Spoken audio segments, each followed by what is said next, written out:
السلام عليكم يا أصدقائي، أهلا وسهلا بكم في قناتي، القناة اللي نغوص بيها بعالم الأفلام ونستخرج أحلى القصص وأعمق العبر.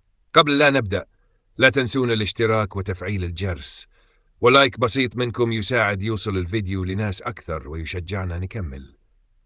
اليوم عدنا واحد من أروع أفلام الأنيميشن من ديزني وبيكسار، إليمنتال.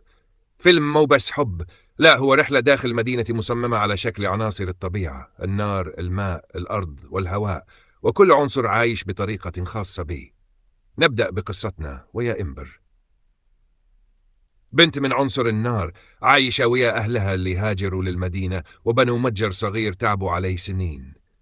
إمبر تحلم تكمل طريق والدها وتستلم المتجر، لكن عندها مشكلة: عصبية وسريعة الانفعال، وحرارتها العالية تخليها تخسر السيطرة مرات. وبالجهة الثانية نتعرف على ويد، شاب من عنصر الماء، طيب، حساس، وقلبه على الناس. يدخل حياة إمبر بالصدفة بسبب خلل بأنابيب الماء يوصل لمتجر أهلها، ومن هاللحظة تبدأ الشرارة بين النار والماء. رغم إنهم عنصرين متناقضين بالكامل، لكن بينهم كيمياء غريبة. إمبر تتعلم من ويد شلون تكون هادية وتسمح لنفسها تحلم، وويد يتعلم من إمبر القوة والجرأة.